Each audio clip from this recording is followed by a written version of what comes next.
Ben, en tout cas, merci encore une fois d'être là dans ce webinaire. Le webinaire que j'ai le plaisir d'animer chaque mois depuis le début de l'année. Aujourd'hui, nous allons parler de passer de la peur à l'action. Je vous rappelle également la thématique du mois prochain. Donc, le mardi 12 mars, si vous avez de quoi noter, de toute manière, vous allez avoir les mails de rappel et n'oubliez pas de regarder dans vos spams, justement, où j'aurai le plaisir de co-animer donc, ce webinaire le 12 mars à 12h30, toujours, avec une consultante en valorisation de soi qui nous donnera les 5 conseils pour développer son estime de soi. Voilà. Est-ce que ça te va, Alexis? On peut commencer? Bien sûr.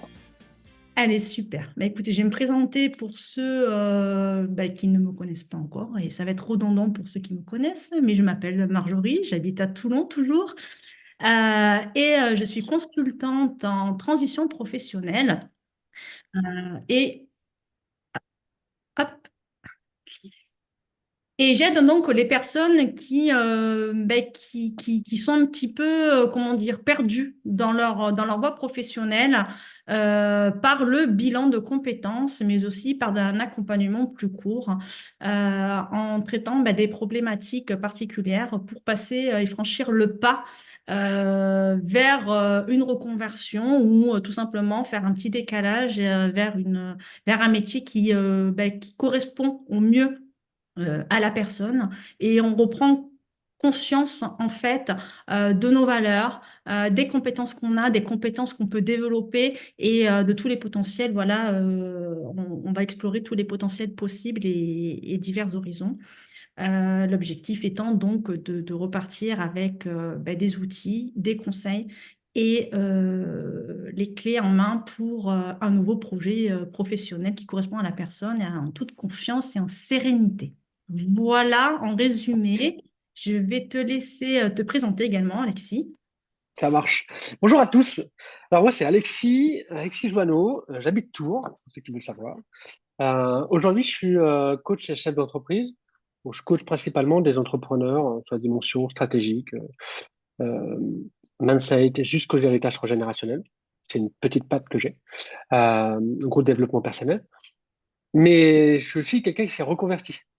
C'est-à-dire qu'à la base, j'ai été enseignant et agrégé d'EPS de sport pendant 7 ans à Paris. Et je suis passé par un bilan de compétences, je suis passé par la volonté de tout vouloir lourder et puis en fait me retrouver complètement paumé, de me dire mais comment je vais faire, qu'est-ce que je suis en train de faire, qu'est-ce qui m'arrive, ma vie est nulle, à finalement à une reconversion réussie, en tout cas par rapport à mes critères, et une volonté vraiment de, de m'éclater. Donc voilà, aujourd'hui j'ai vraiment de vous partager, répondre à toutes les questions, et déjà aux questions de Marjorie, et à vos questions aussi si vous avez besoin. Et de vraiment vous partager que moi, je suis vraiment passé de la peur à l'action. C'est-à-dire, je suis passé du petit gars tétanisé à la personne qui se forme, qui fait son bilan de compétences, qui démissionne. Je n'ai pas fait de mise en disponibilité. J'ai démissionné de l'éducation nationale pour être 100% à mon compte. Voilà, pour la petite histoire. Du coup, ça promet un témoignage super intéressant et enrichissant pour de nombreuses personnes qui nous regarderont en replay pour les autres. Alors, l'idée donc c'est de comprendre les peurs de la reconversion, parce que oui, il y a des peurs, oui, il y a des doutes, mais c'est pas une fatalité. C'est, on va dire, comprendre ces peurs pour justement les surmonter et pouvoir passer donc à l'action. Et du coup, pour ma première question, pourquoi tant de gens ressentent-ils de la peur lorsqu'ils envisagent une reconversion professionnelle? Est-ce que tu peux nous en dire plus? Pour moi, il y en a, je raconte pas de bêtises, il y en a au moins trois. Et je pense qu'il y a trois raisons majeures.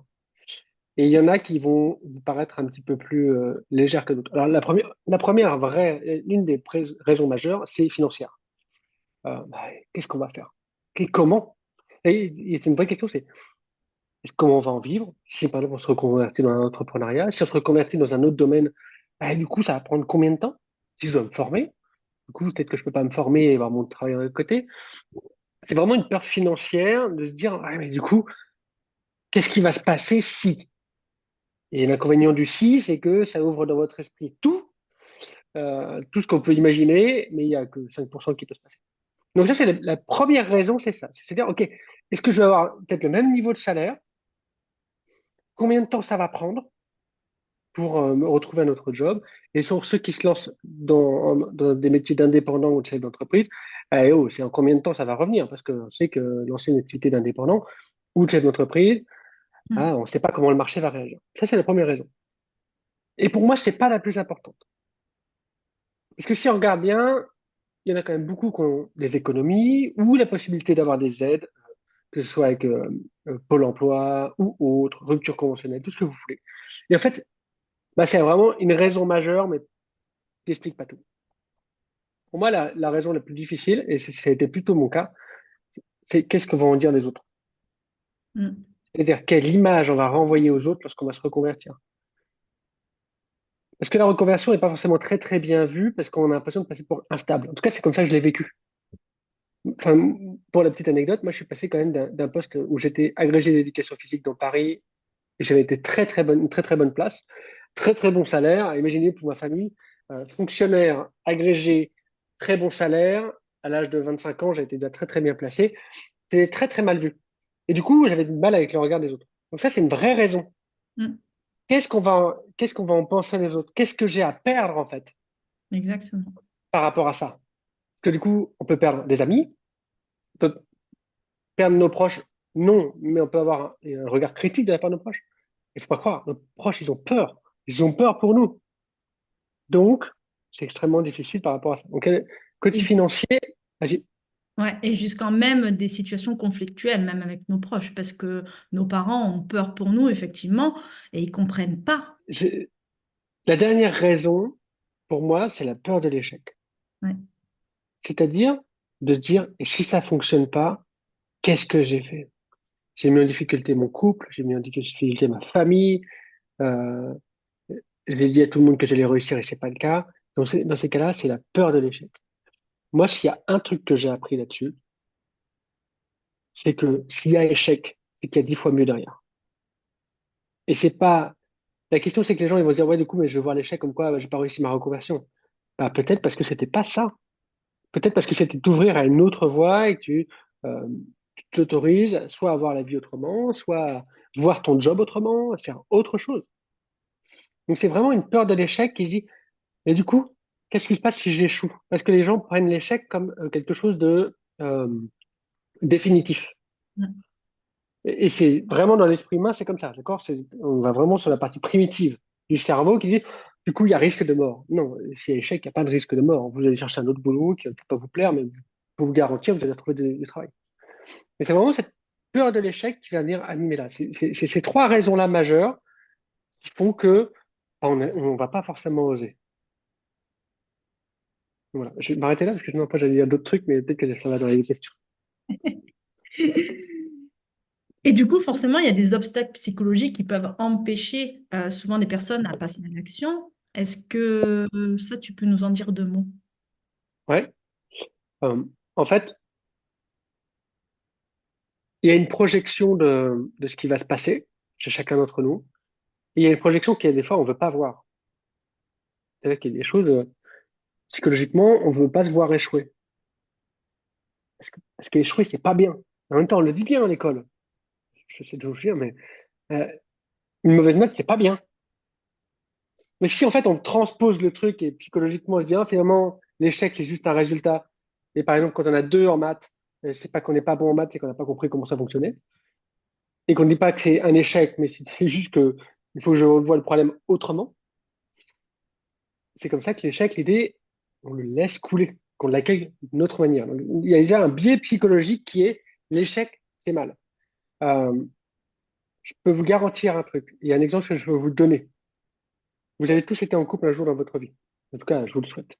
Ou alors, si ce n'est pas le cas pour vous, il y a peut-être des proches autour de vous qui ont été en couple. Et parfois, il y a des relations qui s'arrêtent. Et on pourrait prendre ça comme un échec. Mais derrière cette relation qui s'arrête, il y a peut-être une meilleure relation qui naît avec une famille, un cocon, quelque chose qui est équilibré, avec des enfants. Enfin, alors qu'on pourrait prendre une séparation comme un échec, finalement, c'est la bénédiction que vous pouviez avoir. Et c'est le même principe dans votre job. Si vous vous reconvertissez et psychologiquement vous avez peur et vous dites il va y avoir échec, ouais, mais ça se trouve c'est le cadeau qui va vous permettre de vous lancer pour les trucs plus puissants encore, c'est dans votre mission de vie, vous reconnecter à qui vous voulez, à la vie que vous avez envie en fait, la manière dont vous allez aborder comment dire, votre salaire, la manière dont vous allez vous reconnecter finalement à ce que c'est que travailler et comment vous avez envie de le vivre. Et en fait, l'idée, c'est le premier biais psychologique. Le deuxième biais psychologique, qui est toujours en lien avec l'argent, qui est de vous dire, il y a péril. Il n'y a pas péril, hein. C'est un vrai biais psychologique qui est très, très ancré en vous. Il dit, s'il n'y a pas d'argent, il y a péril. Mais déjà, avant qu'il n'y ait pas d'argent, il en faut quand même. Il en faut vraiment beaucoup, beaucoup, beaucoup, beaucoup, avant d'avoir des gros problèmes. C'est juste de voir à quel levier vous mettez, à quel curseur, où est-ce que vous mettez le curseur de l'argent. Parce que si je vous dis, vous avez de l'argent, mais pas de santé, vous allez me dire, ah, ça vaut peut-être pas trop le coup, en fait. Et si je vous dis, bah, des fois, vous avez quelques petites pressions financières, je peux vous garantir que c'est pas permanent, mais par contre, vous avez une santé de fer, vous allez me dire, ah, je mise peut-être plus là-dessus. Donc, c'est juste, en fait, de voir où est-ce que vous mettez la pression de l'argent et est-ce qu'elle est véridique. Je suis convaincu que chaque être humain sur Terre a eu un jour un souci avec l'argent à son échelle, d'accord? On a tous une échelle de souci d'argent, trésorerie et autres, et qu'à un moment donné, je sais pas, 6 mois, 3 mois, 6 mois, un an, 2 ans après, il regarde derrière, il fait, ah ouais, c'est vrai que j'ai traversé ça, et je suis toujours là. Il n'y a pas de question de vie ou de mort avec les questions financières. Et après, je vous garantis, s'il y a besoin, vous trouverez de l'aide, soit auprès de vos proches, soit vous retrouverez un travail, et c'est vraiment possible. Le troisième pôle psychologique, c'est vraiment l'image qu'on revoit aux gens, parce qu'on est quand même dans une société où le changement fait peur. Mm. Toutes les personnes qui se reconvertissent sont vues un peu comme ce que moi j'appelle les pirates. Ah, ouais, ils osent en fait. Mais non, c'est pas comme ça. La vie, c'est pas comme ça. La vie, c'est on travaille toute notre vie et quand on arrive à la retraite, euh, on voit ce qui reste. Et en fait, non. On arrive dans une société où on a le droit, peu importe son âge, ses convictions, son histoire, de se reconvertir. C'est pas parce que papa, maman a été toute leur vie dans leur job qu'il faut que nous on fasse ça. C'est pas parce que nos proches autour de nous estiment que on doit faire carrière dans une entreprise ou dans un secteur qu'on doit le faire. Parce que c'est pas parce que les gens font ça qu'ils sont heureux. Il y a beaucoup de personnes qui préfèrent rester, c'est-à-dire malheureuses, j'exagère, mais tristes en fait au fond d'eux, mais qui montrent en fait une image d'eux, tout va bien. Vous avez vu, c'est toujours le même travail depuis 10 ans, toujours le même couple depuis 10 ans, mais c'est de la façade. Et des fois, Mm. c'est dur pour les gens en face d'entendre quelqu'un qui lève la main et qui dit, moi, je veux pas de cette vie-là. Et je l'assume. Je suis triste. Je suis pas bien dans mon job. Je veux changer. Et en général, ce qui pose problème psychologiquement pour les gens, c'est pas le fait de la reconversion, c'est quelle image on en renvoie. Voilà, un petit pirate, là, qui dit que lui, il fait mieux que tout le monde. Non, non, l'autre, c'est pas qu'il fait mieux que tout le monde. C'est que lui, il fait. Et que peut-être à la fin de sa vie, il va se dire, ah, j'ai vécu les galères, mais putain, ça valait le coup, quoi. Voilà, c'était le petit. Je peux pas trop parler, faut que tu me coupes, hein, parce que. Non, non, mais c'est hyper intéressant. En plus, c'est un sujet que j'ai traité pas plus tard que ce matin Ah, euh, en accompagnement bilan de compétences. Donc, du coup, enfin voilà, ça me parle totalement, quoi. C'est exactement ça. Est-ce que tu pourrais nous parler un petit peu de comment on pourrait explorer de nouvelles voies professionnelles sans laisser donc du coup cette peur prendre le dessus? oui, je vais partager un truc que j'ai partagé hier à une cliente. Et, Bon, elle arrive, je l'accompagne chez l'entreprise et elle me dit, aujourd'hui, j'en peux plus et j'en ai marre de ma vie. Et je dis, mais ok, toi, tu peux répéter ta question parce que je voudrais pas partir ailleurs. Vraiment, tu me Comment, connais, hein. comment on peut en fait explorer de nouvelles voies professionnelles sans que la peur prenne le dessus? Ok, Comment s'y préparer en fait? j'allais bien répondre à côté. Euh, il y a plein de solutions possibles. Moi, j'en ai une majeure. Enfin, j'en ai deux, en fait. La première, c'est de faire ce qu'on appelle un side project. C'est-à-dire de, soit voulez vous mettre en tant qu'indépendant et vous testez votre activité en parallèle de votre job. Et c'est un cadeau de l'univers. L'idée, c'est de vous dire, bah, est-ce que j'aime ça? C'est une reconversion du style, je fais la même activité, mais je le fais en tant qu'indépendant. Bah, testez de voir si vous aimez. Parce que le métier de chef d'entreprise, c'est d'abord d'être chef d'entreprise. Vous allez vous rendre compte que la livraison de votre service, de votre savoir-faire, de votre don, votre talent, tout ce que vous voulez, bah, c'est pas dire le dernier roue du carrosse, mais pour le fonctionnement de l'entreprise, c'est comme ça que ça fonctionne. Donc, testez en parallèle de votre job et demandez peut-être oui, c'est-à-dire une autorisation de votre employeur. Certaines personnes, moi, je leur propose d'être à 80% une fois que l'activité elle est lancée. Mais c'est vraiment faire en parallèle. Donc, vous avez Oui, soit, il y a diverses solutions. Il y a le ouais, compte de formation qui permet du voilà. coup de se laisser un an en fait. Pendant ce temps-là, la formation elle est financée par anciennement le fonds Gessif, hein, on l'a tous Mhm. connu. Là maintenant c'est Transition Pro qui nous laisse du coup la possibilité de découvrir et d'explorer du coup cette voie-là. Et de se dire, bon, dans un an, je fais le point et je vois si ça me correspond, ça me correspond pas. Et Ouais, c'est vrai que, bon, voilà, on va dire, il y a moins de pertes, il y a moins de pertes derrière sur ce côté-là. Ouais. ouais. Donc, moi, il y a le side project. Et pour moi, il y a une deuxième dimension. Je suis pas sûr que ça se fasse beaucoup, mais je pense que ça soit exploré. C'est de garder votre job et de voir si une entreprise vous accepte pendant vos vacances, pas pour une exploration, en fait. Mm. Ça existe. Par exemple, ça existe beaucoup dans tout ce qui est franchise. Moi qui m'étais renseigné sur certaines franchises en France, euh, ils proposaient en fait de passer quelques jours dans leur entreprise pour savoir si ça nous correspondait. Je suis convaincu que c'est possible. Peut-être qu'il faut demander une autorisation de votre employeur. Ça pourrait être dans les clous, mais ou alors demander à un de vos proches, peut-être qui est déjà dans la branche, et dire, écoutez, est-ce que tu peux me prendre en stage? Bien sûr. L'idée, c'est de s'autoriser en fait à explorer sans lâcher et de se rassurer. Et après, faire le bilan. Qu'est-ce que je me vois faire ça plusieurs années? Oui, non. Si c'est pas, si c'est non, ok, qu'est-ce qu'il faut que je change? Il faut que je me mette en indépendant? Comment est-ce qu'il faut que je cale mon activité professionnelle sur la vie que j'ai envie? Peut-être qu'il Mm. faut que je vois après sur quelle est la vie que je veux et comment mon boulot peut y répondre. Parce que le truc fondamental qu'il y a sur cette terre, c'est qu'à la base, on est là pour vivre. Et le job fait partie d'un aléa, comme le couple, avoir des enfants, avoir une activité sportive, prendre soin de sa santé. C'est répondre Le- à ses besoins, en fait. Et ouais. Donc c'est vraiment une exploration. Après, pour moi, il y a deux autres choses.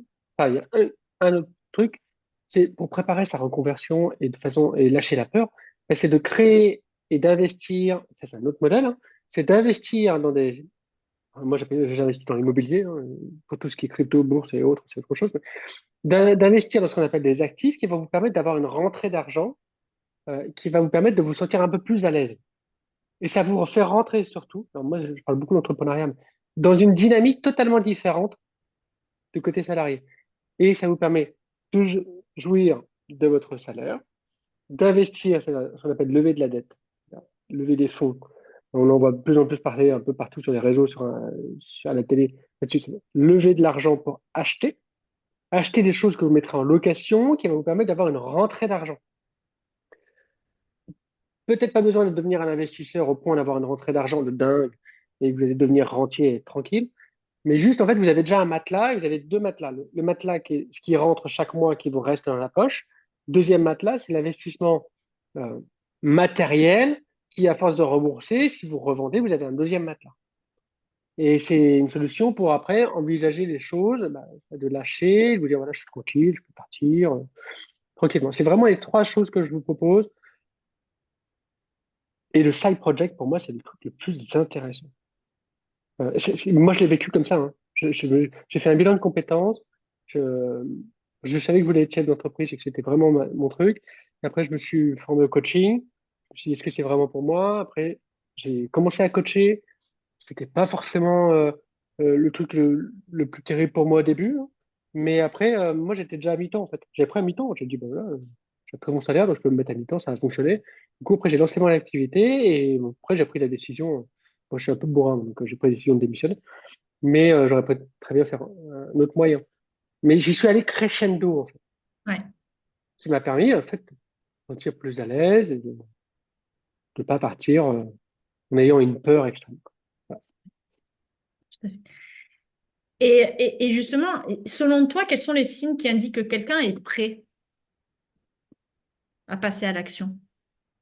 De la reconversion, Ouais. alors là, je vais peut-être vous choquer, mais je pense que les signaux qui vont vous montrer que vous êtes prêt, c'est pas des signaux qui vont être positifs pour vous. Enfin, c'est pas des signaux, on va dire, dans le corps qui va vous dire c'est bon, il faut y aller et tout. Je pense que les vrais signaux, c'est les signaux de votre corps quand on vous dit non, mais là, je peux plus aller bosser. Je peux plus, je supporte plus. C'est plus mon truc. Je peux plus, dans cette vie, je peux pas. C'est vraiment des signaux qui viennent vous prendre au limite. Vous imaginez une petite boule dorée au niveau du plexus ou de la poitrine. Et la sensation, c'est pas je me sens tout puissant, c'est plutôt tout l'inverse. J'ai l'impression que je suis en train de mourir, je suis en train d'étouffer là. Ça, c'est un signal fort. Votre corps, c'est le dernier élément que l'univers a de disponible pour vous dire de vous bouger les cul. Je vais dire les fesses, parce que ça parlera à tout le monde. C'est vrai, hein. Non, mais c'est carrément ça. C'est le dernier élément. Donc moi, j'interroge beaucoup les curseurs de, OK, comment vous vous sentez? Bah, moi, je suis épuisé alors que il y a 2, 3 ans, j'étais pas épuisé pour le même job. OK, c'est peut-être le moment de vous dire vous convertir. Et c'est là que l'information vous dit vous êtes prêt. Parce que j'en avais tellement marre d'en avoir marre, d'en avoir marre dans les difficultés que c'est le moment. Moi, j'ai la conviction que il y a que 20% des gens qui ressentent le côté positif de dire je suis prêt. Ce qui biaise un peu finalement la reconversion, parce que du coup, on attend toujours d'avoir le bon signal. Mais je pense que des fois, le bon signal, c'est non, ça va plus, Mm. reconvertis-toi, et prends le temps de le faire, mais va voir une autre voie. Mais c'est souvent des signaux qui sont beaucoup plus durs. Vous vous sentez pas bien, vous perdez d'énergie, vous sentez, vous demandez pourquoi vous êtes encore dans ce job alors que ça vous plaît pas. C'est vraiment des signaux qui sont parfois un peu plus alarmants. Mais si on les prend dans le sens inverse, c'est un vrai cadeau en fait. Ils sont Mm. alarmants parce qu'ils sont pas agréables, mais ça, c'est un message qui vous dit je suis prêt à changer. Et Mm. après, sur le côté positif, bah, c'est parce que quand vous voyez, vous avez une vision à long terme, vous vous sentez déjà plus à l'aise euh, et vous allez vous sentir beaucoup plus. Vous n'êtes pas à craindre en fait l'avenir. Là, si vous commencez à être prêt dans le sens positif, vous allez dire, OK, sur ma vision à 1 an, je sais que dans 6 mois, ça peut se passer. Si ça se passe pas, j'ai d'autres alternatives. Et en voyant ça de loin, je me sens à l'aise, il y a une harmonie autour de moi. Mm. Voilà. J'ai vu une question On a une passer. question qui est venue. Comment aider au mieux une personne freinée par ses peurs? Sabine qui me pose la question. Lorsque la personne avance des excuses bidons, comment lui... de manière Déjà, bienveillante. Sabine, j'ai partagé un truc, il n'y a aucune excuse bidon. Toute excuse qui est présentée par quelqu'un a une importance extrêmement importante pour elle. Donc elles sont peut-être bidons pour nous, mais pas pour elle. Ouais, ça dépend le niveau. Euh, je relis ton truc. Comment aider au mieux une personne qui se sent freinée par ses peurs? Bah, j'essaie de vraiment tout lire. Comment lui répondre, lui donner un bon coup de pied au cul de manière bienveillante. Bah, d'aller questionner en fait si ta peur elle est rationnelle. Moi, par exemple, quand je coach, je pose toujours la question, ok, alors, t'as peur de ça, mais il y a quoi derrière la vraie, il y a quoi derrière cette peur, en fait? C'est quoi le vrai truc? Faut savoir. Alors, moi, je coach dans toute la dynamique psychologique, neurosciences et spiritualité. Et après, je dépose la stratégie quand il y a besoin. À chaque fois que quelqu'un m'expose quelque chose, c'est jamais le vrai problème. C'est-à-dire que lorsqu'on dépose une excuse, c'est l'excuse qu'on veut bien présenter aux gens. D'accord? On met un masque, on dit voilà, c'est l'excuse que je vais bien présenter. Notre job, c'est d'aller chercher qu'est-ce qu'il y a derrière le masque. Donc l'idée, c'est d'aller se questionner et de se dire, OK, qu'est- qu'est-ce qui se passe vraiment? Cette peur-là, elle vient de quoi? Qu'est-ce qui se joue vraiment dans la peur que tu me présentes? Et à partir de là, pas la déconstruire, mais se dire, OK, euh, C'est l'accueillir. ouais, là, tu me présentes cette phase de ta peur. Bah, je vais pas mettre la photo. Si tu, si tu regardes ce côté-là, c'est quoi? Bon, par exemple, c'est ma fille. Ah, ah, finalement, la vraie peur, c'est peut-être parce que tu as peur de ne pas pouvoir donner à manger à tes enfants. Maintenant qu'on sait ça, est-ce que vraiment cette peur, elle est logique? Bah non, j'ai plein d'économies, j'ai des investissements, j'ai mon mari qui peut m'aider ou ma femme qui peut m'aider dans le sens inverse. Ok. Maintenant, si on prend cette peur et qu'on l'accueille, qu'est-ce qu'on peut faire? Qu'est-ce qu'on peut faire si ça t'arrive? Si cette peur devient une réalité? Bah, je sais pas, je peux reprendre un mi-temps. Ok. Quoi d'autre? Bah, je peux. Euh, enfin, l'idée, c'est d'aller voir la peur. Qu'est-ce qu'elle manifeste vraiment? Et lui donner un plan d'action à cette peur.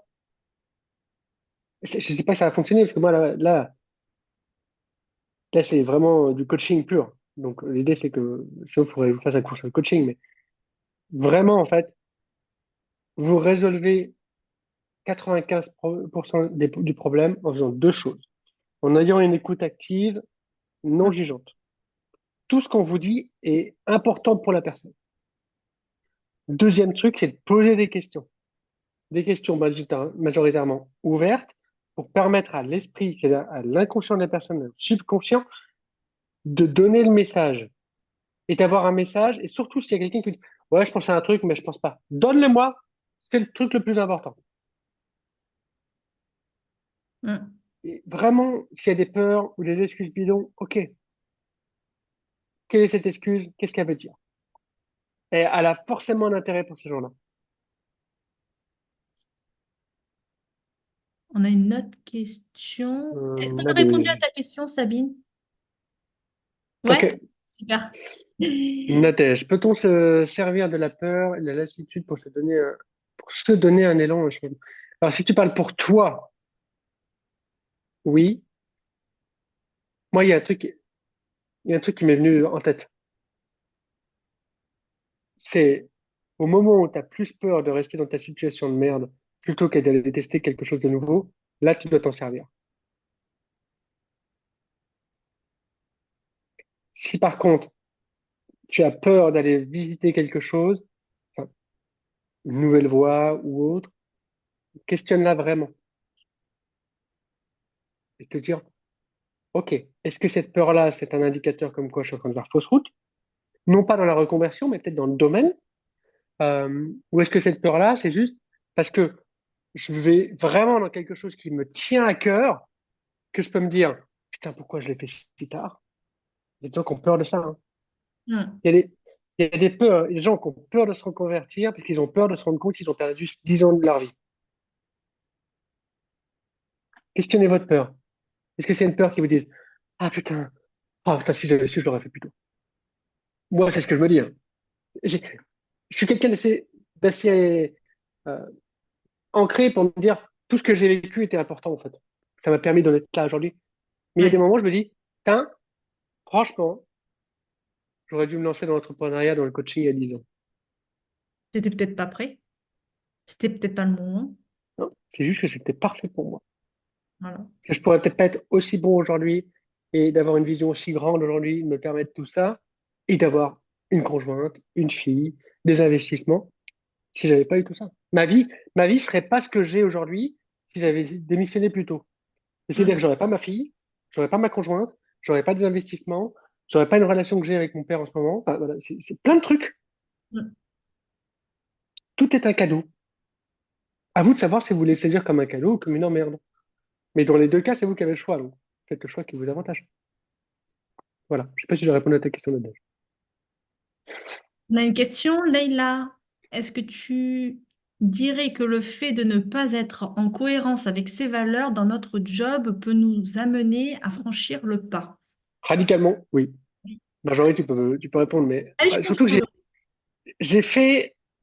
En plus, tu me poses une question qui est super intéressante. C'est que moi, j'ai fait un travail sur mes valeurs personnelles, Ouais. avec notamment un travail avec un Américain. J'ai fait ça la semaine dernière, donc je t'en parlerai aussi, prochainement. Et en fait, il y a un truc où je me suis rendu compte que même dans mon business, il y avait des valeurs hautes, très très hautes, qui n'étaient pas respectées. Mm. Et ouais, bien sûr. Mais c'est essentiel en fait de se connecter à ces valeurs. C'est En fait, c'est pour ça, d'ailleurs, je partageais le principe de la vie, c'est-à-dire que le business est, enfin, le business, désolé, parce que c'est un biais c'est un biais. Moi, je travaille avec les entrepreneurs et dans mon business. Notre boulot est au service de notre vie, pas à l'inverse. Mm. Donc, on prend nos valeurs et on met notre job, peu importe ce qu'on a dans la vie comme job, au service de ces valeurs. Et en faisant ça, vous avez 98% de chances d'être heureux dans la vie. Parce que vous allez tellement nourrir vos valeurs à travers ce que vous allez mettre en place, que vous allez vous nourrir vous, et la priorité, c'est vous. Donc, vous êtes tranquille, ça peut vous amener à franchir le pas, bien sûr. Alors là, aucun problème. C'est d'ailleurs un point clé, en fait, de travailler ces valeurs. Parce que moi, souvent, enfin, je le fais dans tous mes bilans de compétences, c'est une séance qui est incontournable. Pouvoir se Ouais. dire, OK, j'ai un projet professionnel. En quoi ce projet professionnel va alimenter ma valeur et en quoi elle va au contraire ne pas l'alimenter. Et en fait, faire ce travail-là, c'est-à-dire en quoi ça va alimenter la valeur et en quoi ça ne va pas l'alimenter, ben c'est là qu'on va voir les écarts et voir la cohérence entre le projet, le futur projet professionnel, s'il est vraiment cohérent avec vraiment ce qu'on a envie de vivre et ce qu'on a envie de, voilà, de vivre et de vibrer sur notre nouveau projet, en fait. Donc, Mm. c'est juste génial de travailler sur les valeurs. Ouais. Il Moi, je permet de sais quand j'ai. s'identifier, en fait. Et de prendre conscience qu'en fait, on a déjà savoir quelles sont nos valeurs. Parce que parfois, on pose spontanément la question, c'est quoi tes valeurs? Et là, tu as le blanc, là, tu es dans le flou artistique, tu dis, OK, alors mes valeurs, ben, en fait, j'en sais rien, quoi. J'en sais rien. Et se Mais poser en fait, cette question, pardon, je ne sais pas si on peut intervenir sur le chat. oui, vas-y. Ouh, ouais, non, non, je disais, bon, moi je suis dans le domaine RH aussi, donc effectivement, là, quand tu dis dans le bilan de compétences, justement, on travaille sur les valeurs parce que, ben, effectivement, c'est là où on va aller tirer Ouais, petit à petit vers quoi la personne, en fait, ses fondamentaux et vers quoi elle veut aller.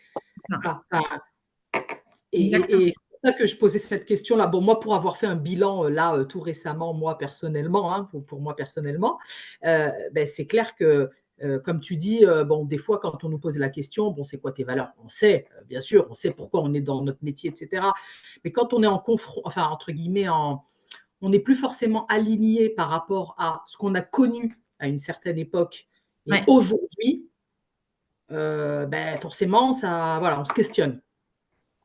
Mais c'est remettre les priorités, les valeurs en fonction d'une priorité aussi, en fait. En fait, il y a Exactement. certaines valeurs qui sont déjà comblées et il y a d'autres valeurs qui restent à combler et du coup, c'est celles-ci qu'il faut aller travailler. Mm. Mm. Tout à fait. Mm. Que Marjorie, tu as d'autres questions. D'autres questions dans le chat? Non? Ok. Non, pas dans le chat. Est-ce que tu aurais quelques conseils à donner pour franchir le premier pas? J'allais dire fait ta bilan de compétences. C'est vrai. Moi, j'en ai fait un. Et franchement, ça m'a beaucoup, beaucoup aidé. Euh, en fait, j'avais jamais fait de trucs comme ça. Je l'ai fait il y a 4 ans, je crois. Ça m'a beaucoup, beaucoup aidé. Vraiment. C'était un shift très important. Euh, c'est ce qui m'a amené, en fait, à être chef d'entreprise aujourd'hui, par exemple. Et après, j'ai pris du temps, en fait, pour me former, pour croire en moi, pour m'autoriser, en fait, surtout. Parce que, toute cette dynamique-là, mais je pense que c'est le premier pas vers ma reconversion et vers mon changement de vie. Et mon vrai alignement. Et après, bon, moi, après, je suis dans le développement personnel, donc, et spirituel. Donc forcément, je vais encore plus en profondeur maintenant. Mais ça a été vraiment, vraiment une révélation. Alors, De me Juju, dire, vas-y, vas-y. vas-y, bah, déjà de me dire en fait, désolé, de me dire en fait, je peux faire autre chose. Et en effet, le bilan de compétences, il me montre que c'est possible. Hmm. Il me montre que c'est possible. Il me montre que je me trompe pas non plus. De me dire que je peux me reconvertir et que, en effet, le changement, c'est possible. Alors, juste que je vais juste préciser une chose, pardon. Le bilan de compétences, c'est pas tout le temps une reconversion, un 180. Un bilan de Oui, oui. compétences, ça peut être aussi un pas de côté pour rediriger en fait sa carrière. Ouais. D'ailleurs, Donc, tiens, je vais préciser on n'est ça. pas obligé de faire un 180, hein. Tu as bien fait de préciser. Parce qu'en fait, moi, quand j'ai fait mon bilan de compétences, c'est présenté à moi plusieurs choses. Devenir coach et chef d'entreprise. Mais pas que. Parce que c'était, enfin, dans l'éducation nationale, j'avais eu des bons résultats et euh, dans le bilan de compétences, c'était présenté aussi le fait de changer de, pas de voie, en fait, mais de poste et de devenir plutôt chef d'établissement. Oui, C'est-à-dire que, et dans la reconversion, il y avait en gros, donc chef d'établissement, chef d'entreprise, ou alors faire mon métier autrement. tout à fait. Peut-être changer de structure. Moi, j'étais dans un lycée professionnel en plein Paris dans le 15e et, et du coup, peut-être le faire différemment. Et en fait, pour la, pour la présentation de ce qui s'est passé, en fait, j'ai fait mon bilan de compétences et après, je suis devenu responsable d'élèves décrocheurs dans mon lycée. C'est là que j'étais bah, le responsable pilote avec la chef d'établissement euh, d'une classe et d'une équipe. J'avais dit à ma chef, c'est moi qui décide de l'équipe, on manage ça. Et c'était mon premier pas vers ma reconversion, en fait. En interne. Et quand je dis reconversion, c'est ma manière de faire, en fait. Mm, Et tout donc, à fait. après, j'ai la possibilité soit d'être chef d'établissement, soit de partir. J'ai envisagé chef d'établissement. J'ai dit, en fait, non, le milieu ne me convient pas, je vais faire ça autrement. Et il y a un truc super important que je veux partager sur le bilan de compétences, c'est que moi, j'ai des amis qui en ont fait, ça a changé leur vie, mais ils ont gardé le même boulot. Par contre, ils ont vu leur vie totalement Mm. différemment. Ils se sont dit, en fait, la tâche et l'importance que je mettais à mon travail, il est, en fait, c'est juste que c'était pas au bon endroit. L'intention et l'énergie n'étaient pas au bon endroit. Et le bilan de compétences leur a permis de recentrer, en fait, et de se dire, en fait, quelle place je mets à mon travail. Ils n'ont pas changé de job. Ils ont juste changé l'angle, de se dire, en fait, mon travail, ça fait partie d'un élément qui me permet de vivre la vie que j'ai envie. Donc, ils ont le même job. Par contre, ils n'ont plus la même relation à leur santé, à leurs proches, à la vie. Exactement. Donc, même job, mais par contre, ils le font différemment. Donc, voilà. Non, mais c'est exactement ça, en fait. C'est s'octroyer ce temps de pause parce qu'on est tellement tout le temps dans la réflexion, dans la tourmente. Et en fait, à un moment donné, on ne voit plus qu'est-ce qui est bon, ce qui est plus bon.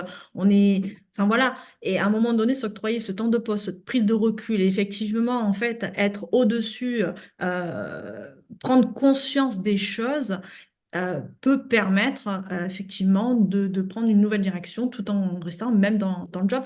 Et c'est souvent aussi, moi j'ai eu des personnes qui voulaient changer complètement, elles en avaient marre, elles avaient envie de partir de leur métier et tout ça. Mais en fait, au fond, la question, c'était même pas leur métier, elles kiffaient leur métier, c'était l'environnement dans lequel elles Mm. étaient. Donc elles ont refait tout simplement. En Ouais, fait, elles ont changé d'environnement et la structure ne correspondait plus à leurs valeurs, encore une fois, à ce qu'elles avaient d'accord. envie de vivre, hein, en fait. Mais le métier était toujours OK. Et ça, c'est des prises de conscience, en fait, qu'on a dans le bilan de compétences. Ouais. Je peux prendre juste 30 secondes pour partager une table de Vas-y. témoignage. Moi, j'ai une conjointe qui se plaît pas dans son job. Euh, et j'en ai discuté avec elle récemment. Et en fait, le bilan qu'on en a fait avec notre discussion, c'est que c'est pas le job qu'elle aime pas. Parce qu'en gros, elle est assistante administrative de direction et ce qu'elle fait pourrait lui plaire. Par contre, son chef, ça va pas.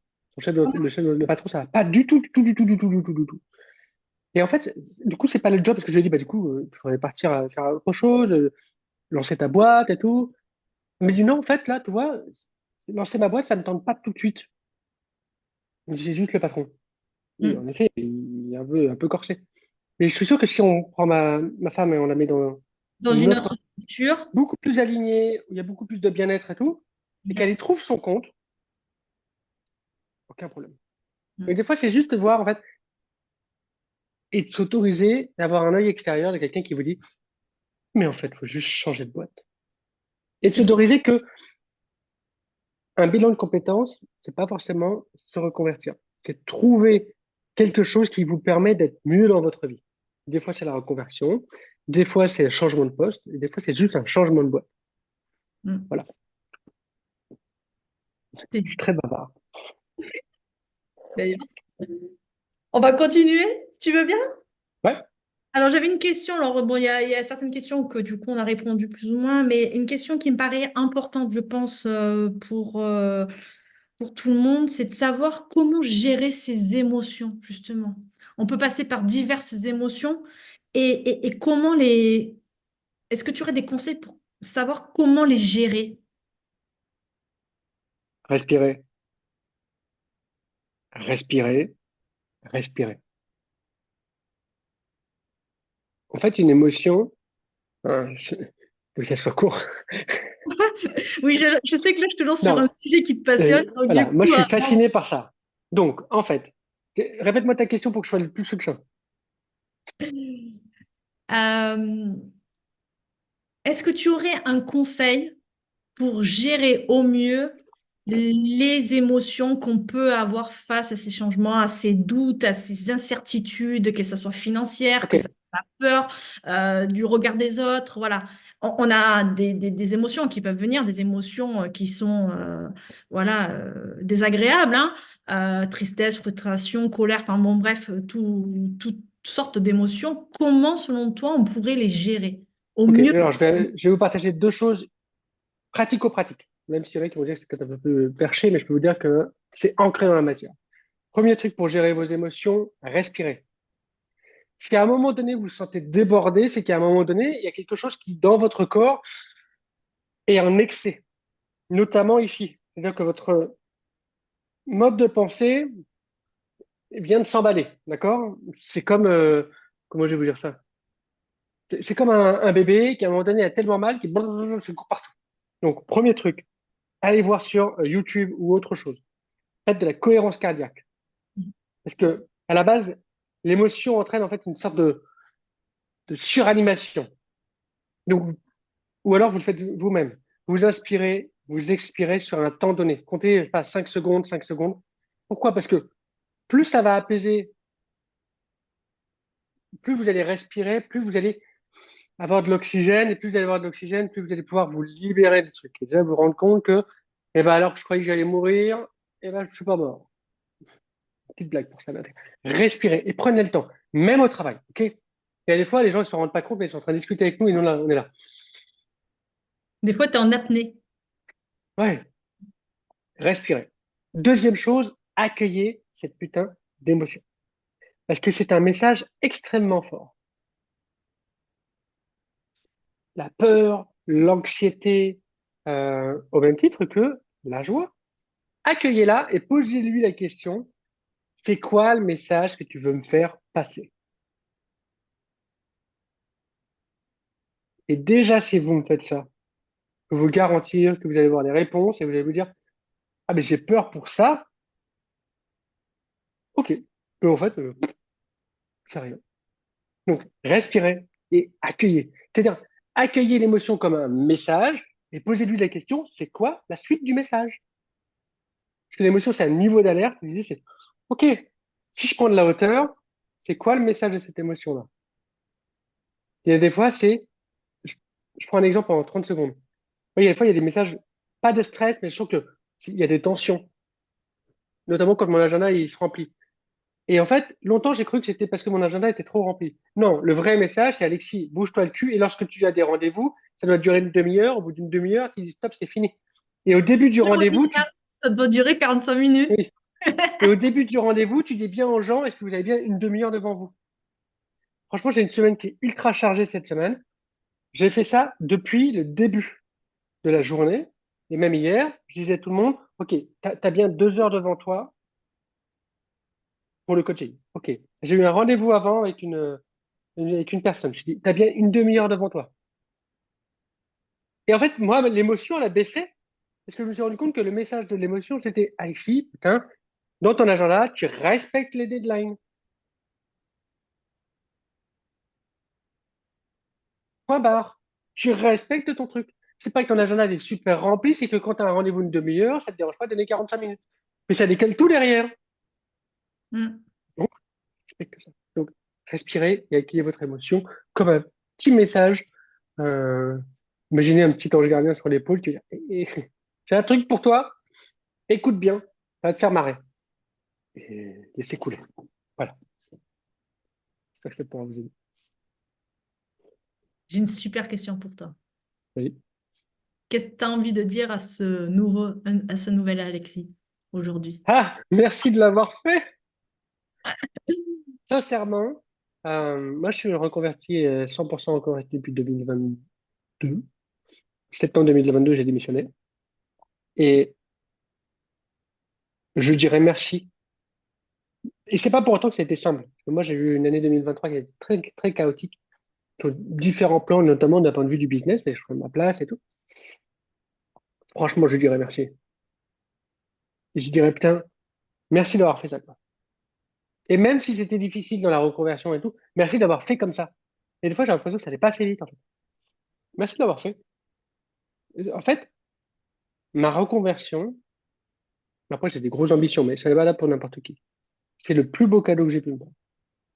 Et pourtant, mes parents n'ont pas compris, ça a été pas d'accord, entre guillemets. Financièrement, ça n'a pas forcément été la joie en 2023. Plein de choses. Dans mon couple, être un chef d'entreprise, ça met des tensions. Et en plus, moi, je suis un chef d'entreprise obsédé par certains domaines, notamment neurosciences, psychologie, spiritualité, stratégie. Et donc, je pense pas mon temps. Ça m'a fait vivre des trucs de dingue. Mais franchement, je me dirais merci. Eh bien, écoute, c'est à moi de te dire merci pour ce beau témoignage. Alexis, c'est quelqu'un de passionné. Et honnêtement, même, je n'ai pas honte à le dire, j'ai suivi son accompagnement et c'est juste magique la transformation qu'il peut faire. Voilà. Et c'est comme si c'était un petit magicien avec sa petite baguette magique. Alors, des fois, il y a des hauts, il y a des bas. C'est montagne russe assurée, ça, c'est sûr. Mais en tout cas, voilà, une transformation, en tout cas en ce qui me concerne. Et je peux te dire, du coup, à mon tour, merci pour tout. Merci pour ce témoignage. J'espère Merci. que ça vous a aidé à tous. Je vous retrouve, j'espère, le mardi 12 mars Bah oui. sur les 5 conseils pour développer son estime de soi avec une consultante en valorisation de soi, Sabrina Dubois, une experte en la Trop bien. matière. Et ça va être juste génial aussi à vivre. Donc voilà. Et merci de me suivre. J'espère que ça vous a plu, ça vous a apporté de l'information, de l'inspiration. Et je vous dis à Est-ce très qu'il y en a vite. qui ont des questions? Là, je pose un pavé dans la mare. Est-ce qu'il y en a qui ont des questions? Mais en fait, les questions, elles ont été faites au fur et à mesure. Ok, Donc, c'est pour être sûr. Moi, je débarque. Merci. Moi, je voudrais dire merci à Marjorie parce que en effet, on a fait un petit bout de chemin ensemble. Je vois tout ce qu'elle fait aussi pour le monde de la reconversion, DRH et tout ce qu'elle fait. Franchement, euh, c'est une pépite, cette femme. Donc, je sais pas si vous la connaissez de près ou de loin. Euh, et moi, ça me fait du bien, moi qui connais bien le monde de la reconversion aussi, ça me fait du bien de voir des personnes comme elle, qui proposent ce type d'un webinaire, par exemple, avec une patte qui est vraiment à elle. Et je voudrais finir là-dessus. Marjorie, c'est la preuve que plus on est soi-même, plus on avance. Et je sais pas si vous avez suivi un truc qui s'appelle la Star Academy. Je n'ai pas honte de le dire, je regardais. Et j'ai fait un constat de dingue. C'est qu'en fait, les personnes qui percent et qui réussissent dans leur vie, hein, quand je dis réussissent, vous mettez tout ce que vous voulez derrière. C'est les personnes qui acceptent d'être eux-mêmes. Et dans la Star Academy, si vous avez suivi, toutes les personnes qui imitaient la voix des autres n'ont pas été très très loin. Et le gagnant, c'est une personne qui a une signature vocale unique. Hormis Ed Sheeran, c'est le seul qui l'a. Donc, comprenez une chose. Conservez votre unicité, mm, que ce soit dans ce que vous avez vécu, dans vos convictions, dans vos envies de vivre, dans l'image que vous faites de la vie, et prenez ça comme une force, vraiment. Et il y a des gens qui vont vous payer pour qui vous êtes. Et il y a des gens qui payent Marjorie pour qui elle est, pour son côté solaire, pour son côté humain, pour son côté très très précis et tout. Voilà. Voilà. Merci. Avec plaisir. Merci et je vous dis à la prochaine. Très bien. Ciao tout le monde. Merci. Salut tout le monde.